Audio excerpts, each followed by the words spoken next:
Hey everybody, Ron from Fallout Hobbies here, doing a TikTok live this time because Facebook's been throttling us, so switching over to here. I'm going to be working on the Ruin engine today, again, which is one of our downloadable 3D files that we have at the store. So if you go to fallouthobbies.com, you'll notice a couple things on the homepage. One, if you sign up for our tactical squad, you get a $5 off coupon, which is pretty cool. Two, we also have a subscription service for all the new 3D stuff that we've been designing, which I've been coming up with lots of stuff. There's been stuff getting released almost like every other week, pretty much. The Ruin engine was one of the free gifts that happened last month. There is going to be a lot more things like this guy coming up in the near future. I've sketched out a whole bunch of plans for like different types of spider tanks and evil machine cult looking things, and there's a lot of stuff coming out for that. There's also a lot of stuff coming out for you Gundam lovers, because I've kind of been splitting my time between doing 28mm miniatures and doing Gundam stuff. So there are one of the videos we're going to be doing, not next week, but probably the week after, is going to be this awesome base flyer that I released last week as downloadable files on the store. And there's a ton of Gundam weapons that are coming out. There's some conversions for the kits, so you could make them into like alternate suits and stuff like that. So all that stuff's happening for the Gundam stuff. As far as 28mm stuff, a lot of bases, a lot of conversion bits, and a lot of creepy spider looking things like this guy, who is pretty gnarly. He's got some pincing claws and a spider tank and an armored carapace. He's only a little bit of the ways into painting, and we're going to do a little more painting on him in a few minutes here. And if you have any comments or questions, just put them in the comments section. We'll read them out and respond to them in somewhat real time. Also, I want to talk about next week's video real quick. So I'm doing the Ruin engine this week. Next week, one of our friends has been printing these awesome kits. I don't even think this whole thing will fit on camera. I mean, it's pretty clear that if you've watched, some newer, awesome sci-fi movies that came out in the last 2 months, you'd be aware of what this vehicle is. And what is this called again? Imperial Dragonfly, that's right. I'm sorry, I spaced on that for a second. We're going to be painting this guy up in next week's video, and we're going to be using some Fallout Hobbies camo stencils on it. I'm not sure which pattern I'm going to do yet.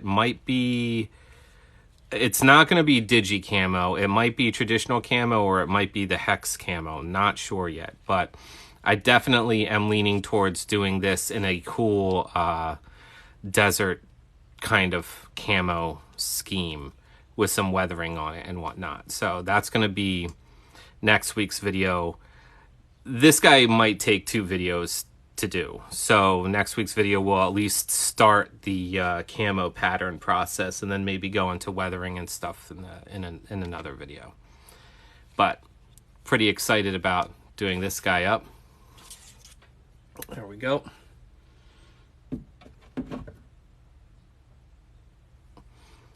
All right, let's get into the Ruin engine.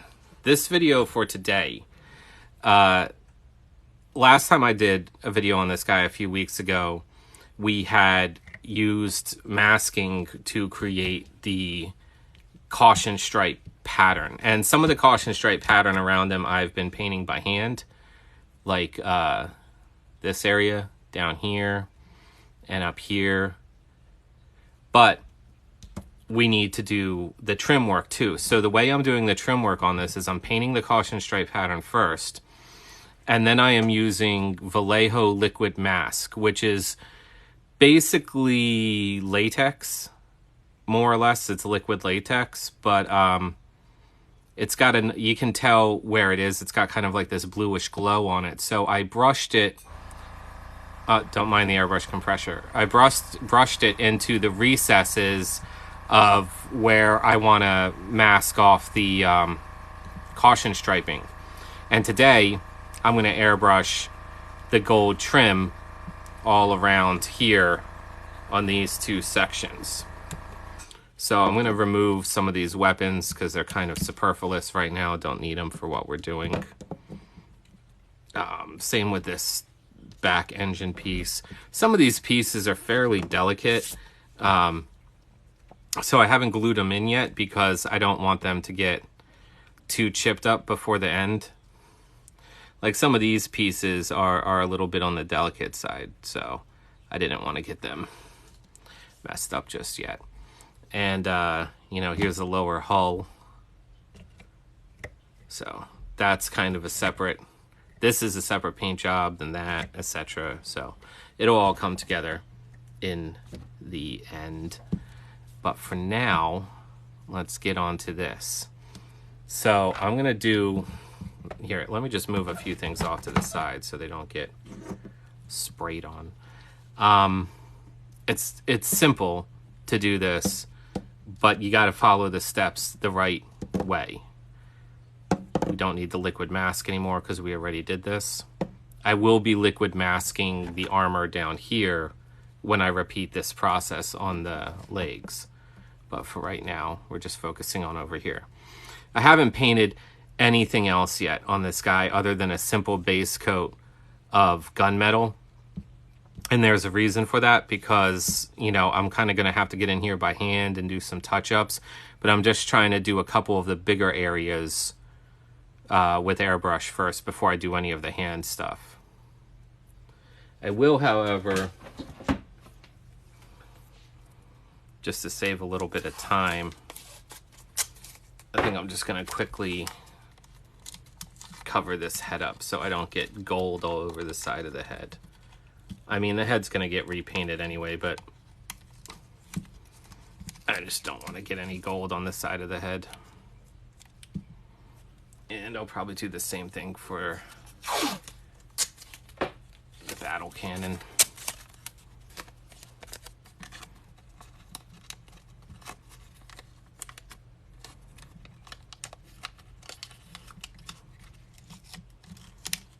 Because there's going to be some spray, some overspray.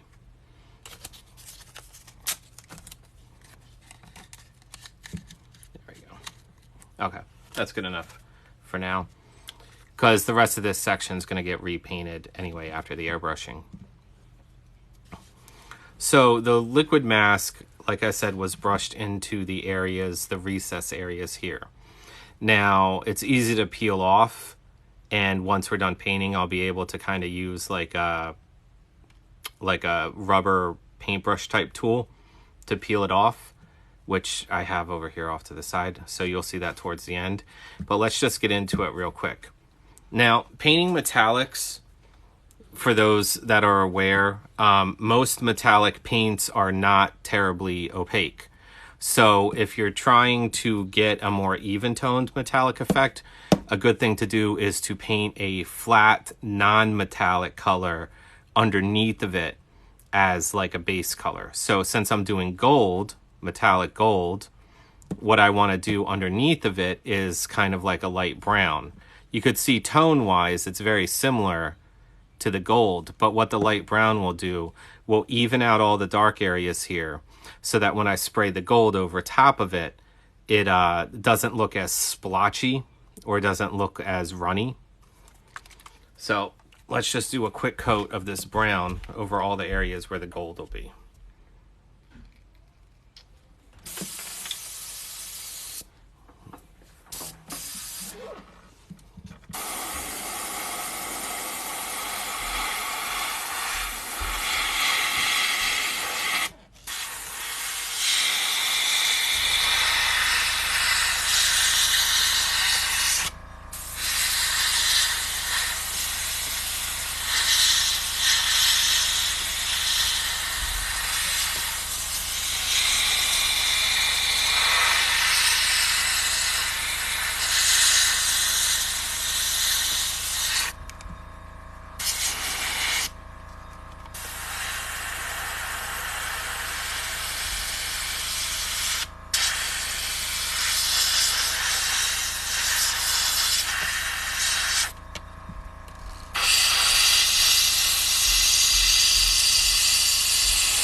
Oh, 1 second. I got a minor clog happening here. What the hell?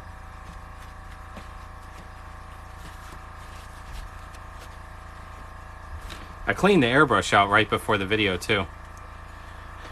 Just the joys of airbrushing.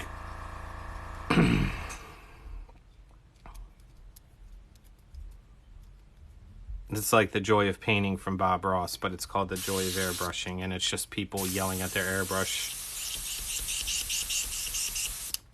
Wow, that's a really big plug. 1 second.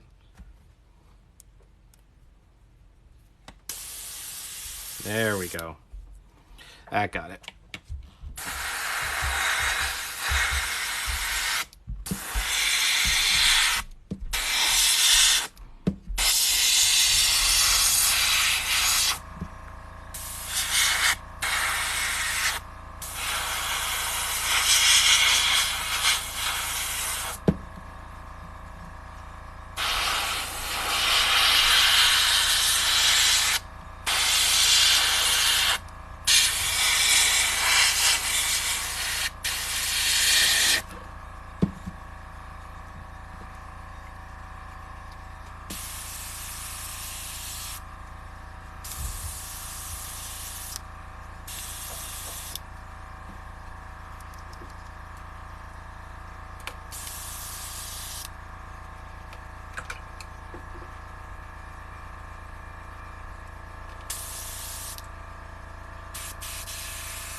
Okay, almost done there.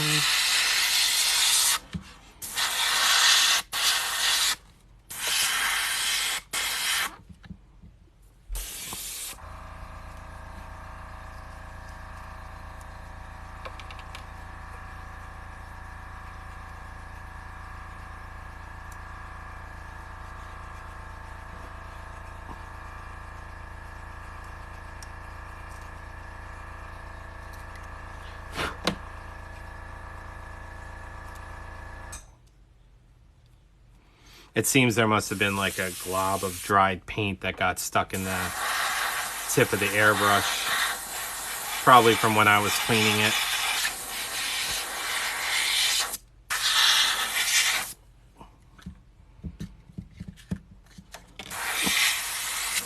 All right.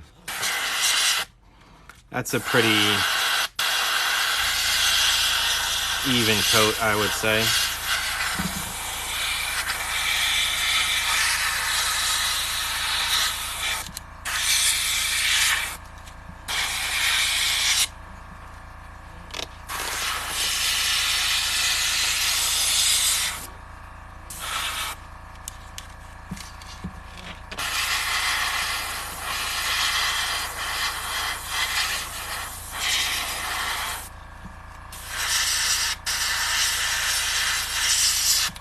All right.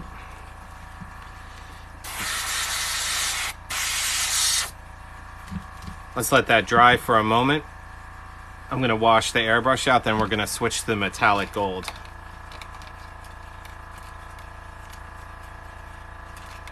So this same theory can be applied to pretty much any metallic color. For instance, if you're doing silver, instead of doing a brown undertone, you'd want to do maybe like a light gray or even a white undertone if you're going for a very bright silver.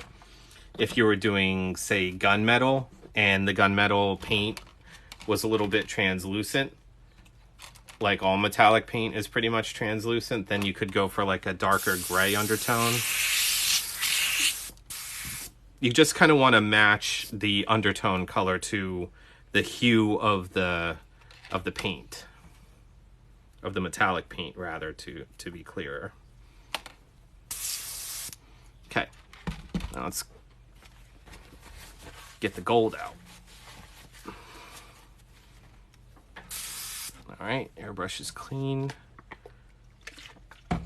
Make sure the airbrush is clean. No, it's clean.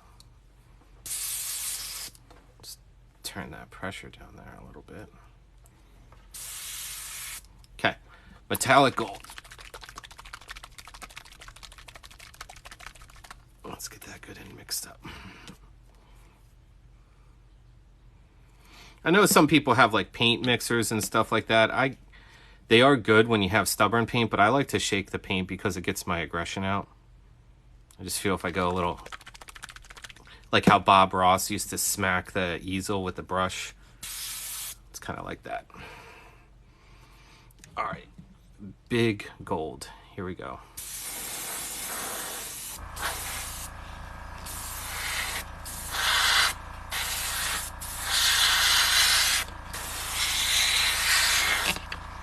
See, the undertone did half the work for us already.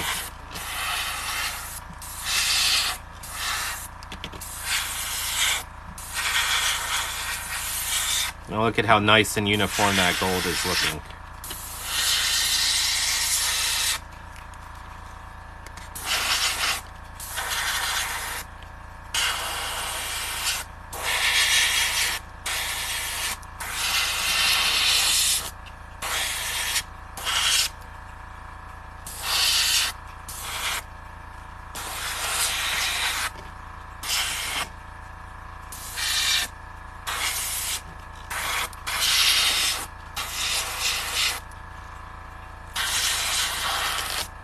That's a very, very bright gold. Okay.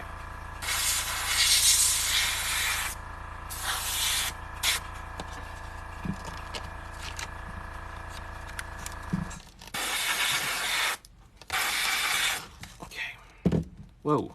This thing's wobbly. It's not centered because it's not on its base or anything right now. All right, let's let that dry for a second, and then we're going to add some light verdigris to it. Or verdigris. I don't know. I think it's verdigris.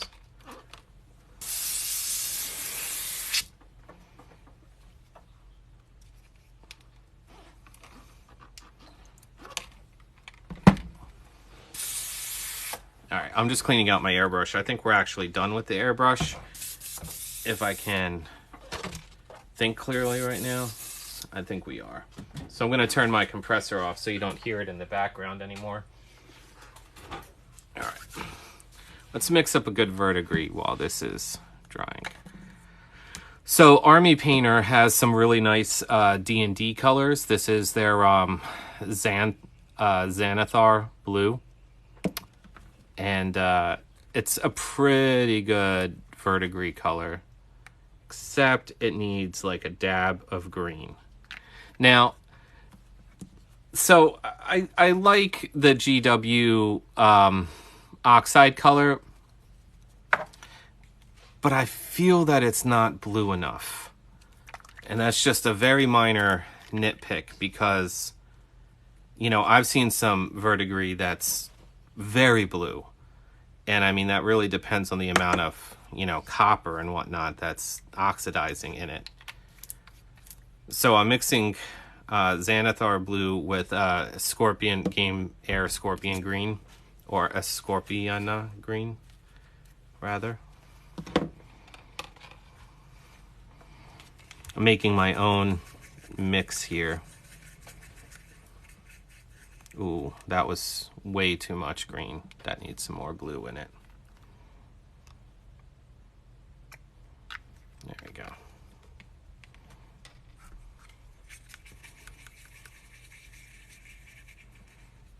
Yeah, it's getting better.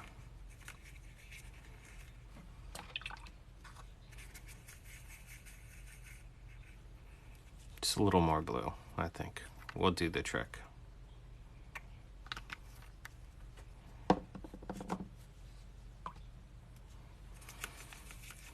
There we go. That's looking good to me. Iron Warriors was one of my main Chaos armies back in the day. Like, I'm talking like around 3rd edition.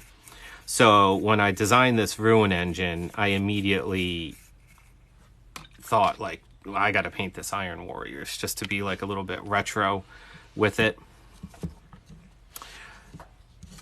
All right, let's start applying. Me personally, I like Abaddon Black. I like Abaddon Black too.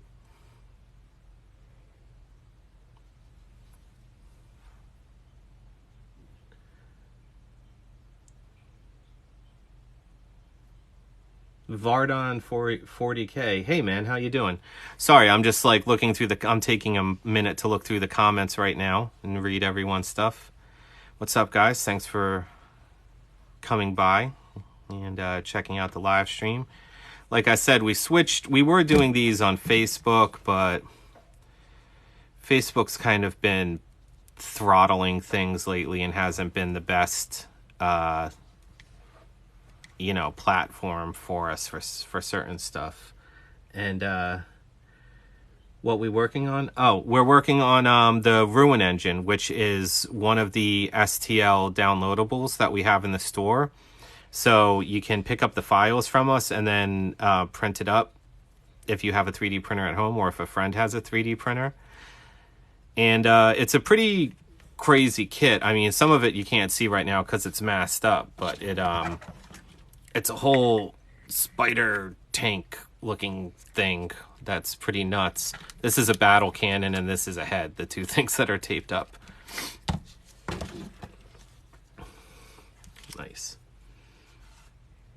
So the files that you get when you pick them up from the store, they have multiple weapon options in them. They have it comes with the whole chassis, legs, battle cannon, engine, stack. It comes with a missile launcher, twin-linked Gatling cannon. I'm trying to think what else. There's more weapons I'm designing for it too.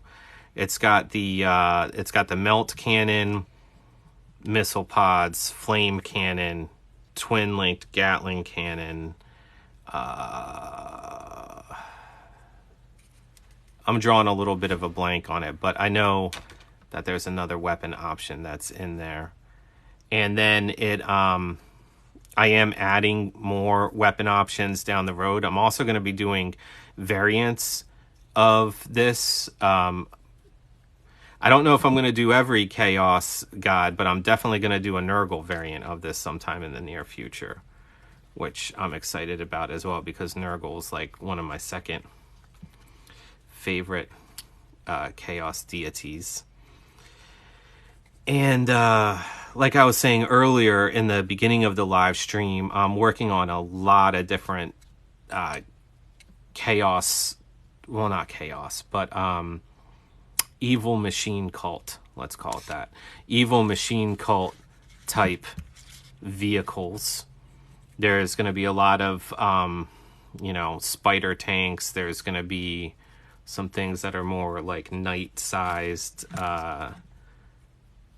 all that good stuff. And they're all going to be downloadables. The files are relatively inexpensive. I mean, especially considering the fact that they're high quality and you can print as many as you want of them. So, I'm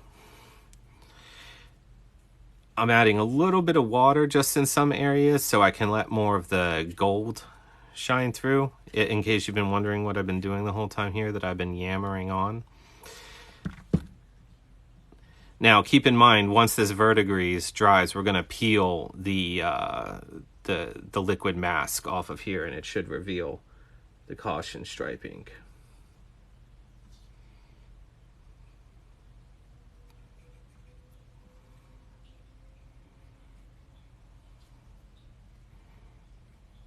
All right, almost done there. Okay, I think that's a pretty good coat. Let's just let that sit for a few moments. Let me get some of this excess moisture away from certain areas. There we go.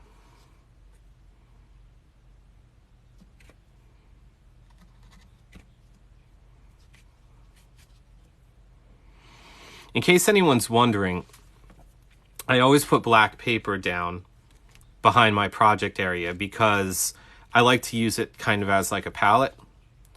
And the reason I use black is because most of the color schemes that I have are dark colored. So it's kind of a good way to get a estimate on how opaque the paint is that I'll be using on it for coverage reasons.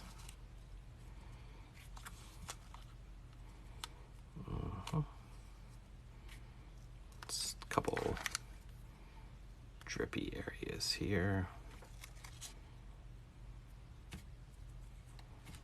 Okay. All right, let's just let that sit for a moment. While that's sitting, Adaptus Ultra 01 Nurgle is easy to paint. Yes, but if you want to paint Nurgle well, and when I mean well, I mean I'm talking a lot of aging, I'm talking rust, I'm talking paint streaks, then it gets a lot more complicated. A good example is, hold on a second, I have a good example right off to the side of the camera. It's not 40K, but it's a Gundam that I was working on. And you can paint Nurgle with some simple washes, sure. But if you were to do some extreme aging, like you could get Nurgle looking like that. And here, what did I do here? I did the 2 shoulder pads is what I did basically on this Gundam. And this is super up close. This is a mega size Gundam. But you could see that paint chipping there. There's paint streaking all along the edges there. You can even do decals and paint chip over it if you wanted to do some Nurgle war bands and stuff like that. And those types of things do take time, but they look awesome. I do that when I paint Titans and any other things. Yes, yeah. Well, Titans, you have a lot more space to work with than you do with like infantry, so you can really start to show off, you know, armor and rust and decay and whatnot. Here's a shoulder pad from a smaller guy I was working on. Not done yet, but another interesting thing you can do with Nurgle, or with any kind of weathering in general, is you can also show chrome chipping. So here's another Gundam I was working on, but I wanted to show some fresh chipping on it. So you could get like, sorry, I tapped the camera for a second. You could get one of these like chrome markers. And once all the weathering's done, you could just apply like a little bit of chipping along the edge. And it looks like some fresh battle damage mixed in with the old battle damage.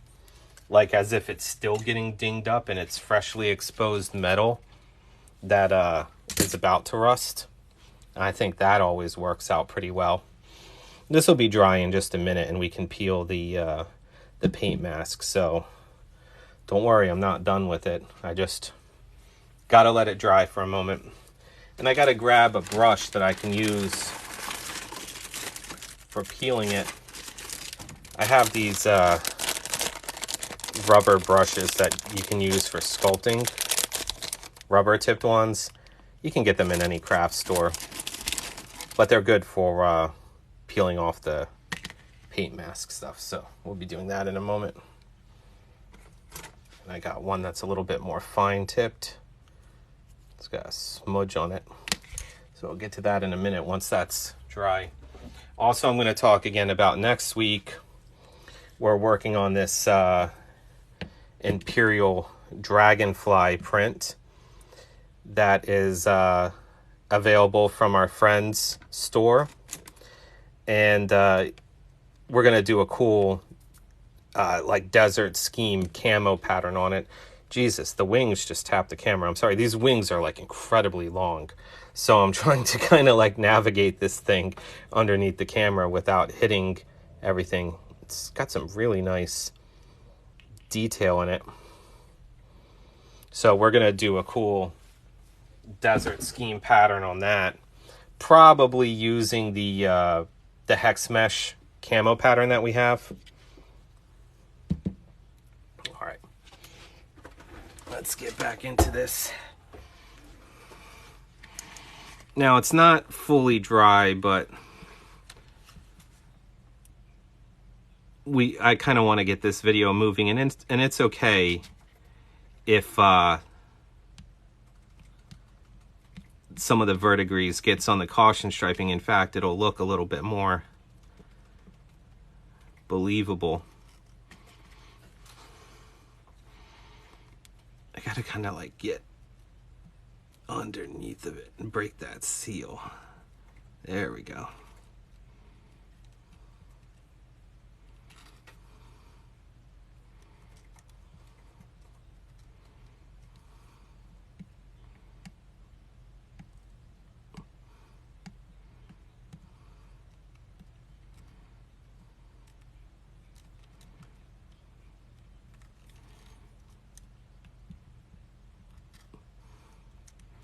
Once I can break the seal, then I can start rubbing it away.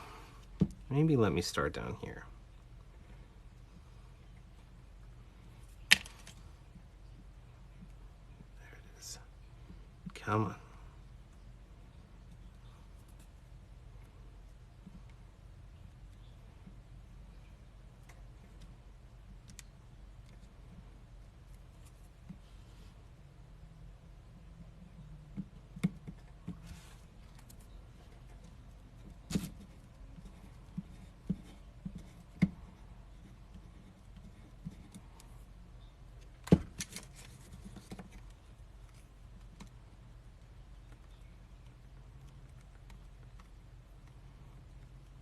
There we go.